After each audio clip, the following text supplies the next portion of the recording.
ভাই ভাই ভাই ভিডিও টান দিবেন না ভাই। দেখছেন আমি আজকে নতুন বিয়ে কইরা ভাই, আমি একটা হাফেজের বাবা হয়েছি ভাই। আমি কি অন্যায় কিছু করছি কোন ভাই? আমি এই যে এই মেয়েটারে বিয়ে করছি, দুইটা বাচ্চা নিয়ে, আমি কি অন্যায় কিছু করছি কোন ভাই? আমি এই পরিবার পাইয়া জানেন আমার দুনিয়ার সমস্ত কষ্ট মিশে গেছে গা। আমি একটা চাকর হইয়া কি এই পরিবারটা বিয়ে করছি, কি অন্যায় কিছু করছি? আচ্ছা মাহিন, আমি যে তোমার মাকে বিয়ে করছি, তুমি যে তোমার মাকে কোরআনের সামনে বিয়ে দিছো, এটা কি অন্যায় কিছু হয়েছে? কোন অন্যায় কিছু হয় না, আমি হুজুর মানুষের কোরআনের সামনে বিয়ে দিছি, এটা আবার কি অন্যায় হলো? তোমার মাকে কোন ঠেট দিয়ে আমি বিয়ে করছি? না না না না না না, আমার মাকে আমি বলছি তো আপনার সঙ্গে বিয়ে করতে। দেখেন মাহিন কিন্তু ওর মাকে বলছে, মা তুমি ক্যামেরাম্যানকে বিয়ে করো, এই জন্য আশা আমাকে মেনে আশা আমি কি, তুমি যে আমার বিয়ে করছো তোমার কোনো আপত্তি আছে? অবশ্যই না। এখন আপত্তি তো আমাদের দর্শকের হয়ে গেছে, চান না যে আমি সুখে থাকি আমার বাচ্চাগুলো নিয়ে। আপনারা যদি চান অবশ্যই তাহলে আপনারা আমাদেরকে পজিটিভলি দেখবেন। আর আপনারা আর কথা বলতেছেন, একটা কথা কি, আমি দেখেন এই যে এই বাচ্চাটা বাবার জন্য কান্দে, এই বাচ্চাটা এতিম হইয়া রাস্তা কান্না করে, এই নারীটা তার স্বামীর পরিচয় দিতে পারে না। আমি এদেরকে এই নারীটা বিয়ে করছি, দুইটা বাচ্চা সহ, আমি কোনো অন্যায় করছি কোন ভাই? আপনার ভাই মাইনা নেন আমাদেরকে, আপনার হাতে বাইরে কই ভাই। দেখেন এই একটা জান্নাতি পরিবার। মাহিন এই উপলক্ষে একটা সুন্দর একটা কোরআন তালাওয়াত করো না, সবাই মাইনা নেয় আমারে। বলতেছি, আউযু বিল্লাহি মিনাশ শাইতানির রাজীম, বিসমিল্লাহির রহমানির রহিম,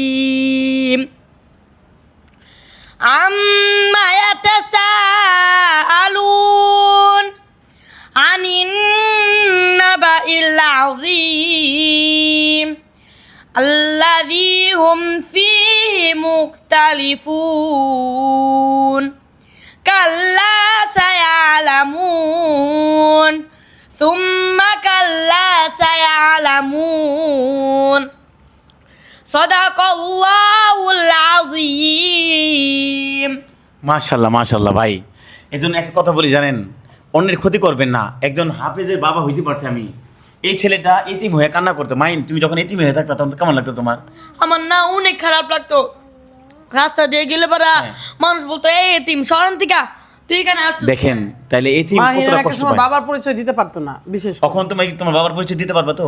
হ্যাঁ পারবো। মাইন কোনোদিন বলবা না তো আপনি তো আমার নিজের বাবা না? না না না না, এই কথা বলতেছেন কে? আপনি এই কথা বলবেন? শাহিন তুমি যে আমাদের জান্নাতি জান্নাতি বলো, মানুষ তো বলে যে সব থেকে জঘন্যতম পরিবার তো আমরাই।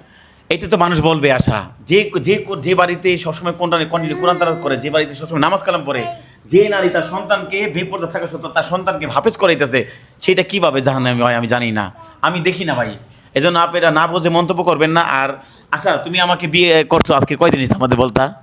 আমাদের 10-12 দিন মনে হয়েই গেছে। 10-12 দিন হয়েছে। আপনারা আমাদেরকে মেনে নেবেন, আর আমি মাহিনকে এবং মাহিমাকে জানি ভালো রাখতে পারি, আর আশা করি জানি সবকিছু আমি তার মন আশাগুলি পূরণ করতে আর পারি। অনেকেই বলেন নতুন স্বামী করে বলতে হবে কেন ভাই? আমার তো নতুন স্বামী, সে কি আমার পুরাতন স্বামী যে আমি পুরাতন বলবো?